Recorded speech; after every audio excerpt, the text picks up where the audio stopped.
Warahmatullahi wabarakatuh. Suara saya Waalaikumsalam di monitor. Assalamualaikum warahmatullahi warahmatullahi Waalaikumsalam wabarakatuh. wabarakatuh. warahmatullahi Ya, wabarakatuh. alhamdulillahirobbilalamin. Bismillahirrahmanirrahim. Asyhadu an la ilaha illallah wahdahu la syarikalah wa asyhadu anna Muhammadan abduhu wa rasuluh. Rabbi shroli sadri wa yassir amri wahlul 'uqdatam min lisani yafqahu qawli amma ba'du. Puji dan puja syukur kepada Allah Subhanahu wa taala. Kesempatan di hari Minggu ini, hari berbahagia, kita bisa bersilaturahmi Bapak Ibu semua. Perjuangan kita untuk membenahi daerah kita masing-masing, provinsi kita masing-masing, ini adalah tanggung jawab kita untuk memilih kandidat yang bisa membawa perubahan wilayah kita. Tak lupa saya ucapkan sholawat dan salam kepada junjungan kita Nabi besar Muhammad SAW. Semoga kita yang hadir di kesempatan siang hari ini, kita semua mendapatkan syafaatnya di yaumul akhir kelak. Dan tak lupa saya ucapkan salam sejahtera, salam bahagia, salam sehat selalu buat kawan-kawan, sahabat-sahabatku, beberapa provinsi, di beberapa kota, yang mungkin tidak seagama dengan saya. Izinkan saya perkenalkan nama saya, akrab saya dipanggil Bung Ji, Bapak Ibu. Nah, tapi nama asli saya, itu namanya dari orang tua, itu namanya Pak Dedi Hermawan. Jadi nanti kita akan silaturahmi lebih jauh, Bapak Ibu semuanya. Sementara ini kita silaturahminya by online.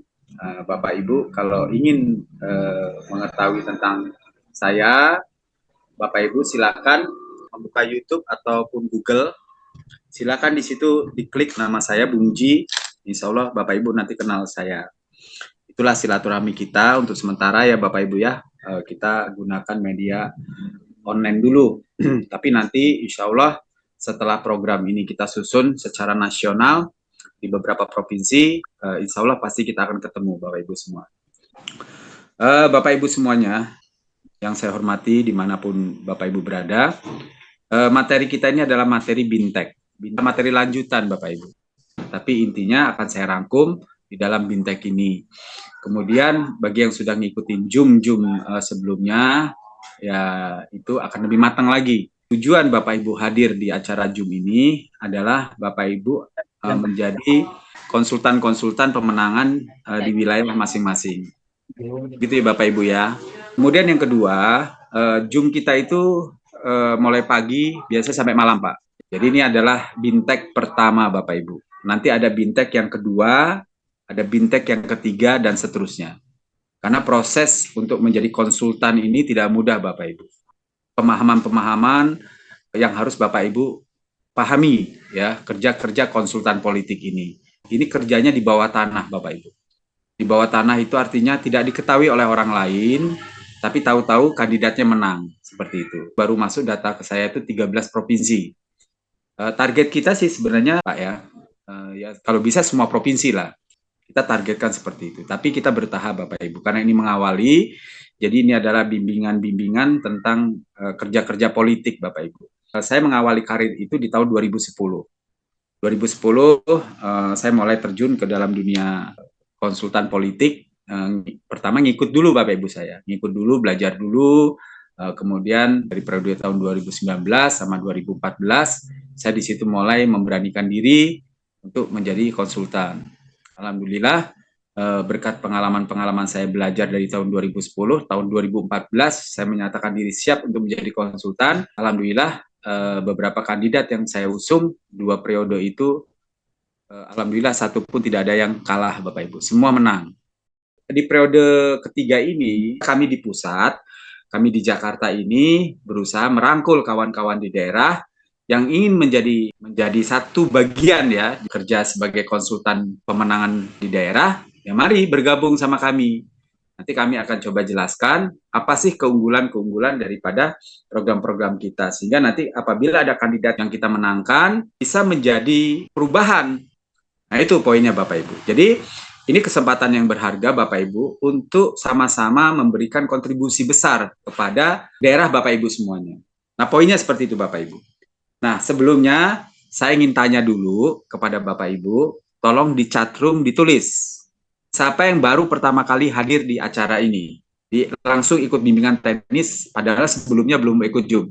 Silakan tulis saya di chatroom Bapak Ibu. Silakan ditulis di chatroom. Saya kasih waktu 1 menit. Tulis saya. Hujan petir di daerah kami. Saya. Ada berapa orang? Coba tulis Bapak Ibu. Saya. Izin Bung Ji, maksudnya yang pertama kali ikut BIMTEK atau ikut Zoom Bung Ji? Ikut Zoom saya. Langsung ke Bintek. Oh gitu Bung Ji. Kalau saya udah pernah ikut kemarin kan udah ikut Zoom yang hari ini. Yang tiba-tiba langsung ikut Bintek, belum ikut Zoom. Tulis saya gitu. Silakan. Saya pernah ikut Zoom sebelumnya. Oke, nggak apa-apa. Yang saya berapa orang ini? Oke, lumayan ya. Oke, Bapak Ibu. Baiklah. Karena ini adalah materi Bintek, Bu ya. Bagi teman-teman yang sudah ikut, tidak apa-apa untuk memperdalam, memperkuat dasar kita. Poinnya seperti itu, Bapak Ibu. Baiklah, di sini Bapak Ibu, bimbingan teknis konsultan pemenangan calon kepala daerah ya, untuk di Pilkada serentak di 2024. Nah, rencananya Pilkada ini akan dilakukan di bulan November, tepatnya tanggal 27. Pemilihan serentak ya, Bupati, Wali Kota, dan Gubernur. Pendaftaran untuk calon kandidat kepala daerah itu akan dilakukan sekitar bulan Agustus, ya, seperti itu. Jadi kita masih ada waktu sampai tanggal pertengahan Maret ya, sampai pertengahan Maret kita masih ada waktu untuk membuat struktur Bapak Ibu. Jadi perlukah jasa konsultan politik di dalam pemilihan kepala daerah? Ya, pimpinan itu ujung tombak yang membuat daerah itu maju atau tidak. Karena pimpinan kepala daerah itu pengelola, pelaksana, petugas yang membuat daerah itu akan maju atau tidak. Maka perlu sekali konsultan politik itu hadir. Contoh, kesebelasan sepak bola misalkan. Tentunya kalau di satu provinsi itu ada kesebelasan sepak bola, supaya bisa eksis di kancah nasional, tentunya butuh pelatih kesebelasan sepak bola tersebut. Tanpa ada pelatih sulit Bapak Ibu untuk bisa berkembang. Karena pelatih itu akan membuat strategi bagaimana cara memenangkan sebuah pertandingan seperti itu Bapak Ibu. Maka jasa konsultan politik ini dibutuhkan Bapak Ibu. Selama ini profesi seperti ini tidak terekspos. Mungkin Bapak Ibu ada yang baru dengar juga. Oh ternyata ada toh konsultan politik. Nah, mungkin Bapak Ibu ada yang baru dengar. Seperti itu. Karena saya pernah ngobrol sama orang. Oh ternyata ada juga ya konsultan politik ya. Ada. Ada semua Bapak Ibu. Cuma karena kita baru dengar. Ya karena kerja politik ini di bawah tanah, silent. Gitu. Tidak diekspos seperti layaknya marketing. Dipublish besar-besaran, pakai reklamo, pasang iklan, ini konsultan politik. Tidak seperti itu Bapak Ibu. Konsultan politik itu strateginya harus silent. Karena apa? Lawan tandingnya nanti jangan sampai mengetahui kerja-kerja kita, strategi-strategi kita dalam pemenangan. Jadi Ibu harus paham di situ dulu. Jadi banyak rahasia-rahasia yang memang tidak kita angkat di forum, gitu loh Bapak Ibu.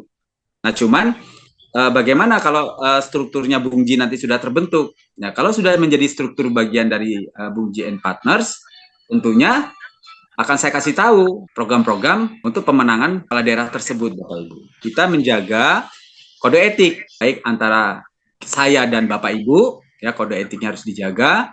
Dan yang kedua, antara saya dengan pihak kandidat yang saya usung.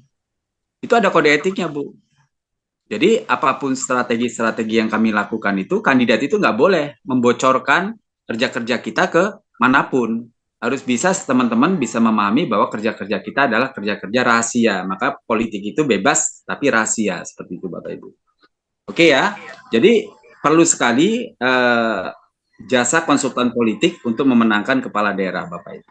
Jadi di setiap provinsi nanti akan ada konsultan-konsultan politik yang sudah saya bina.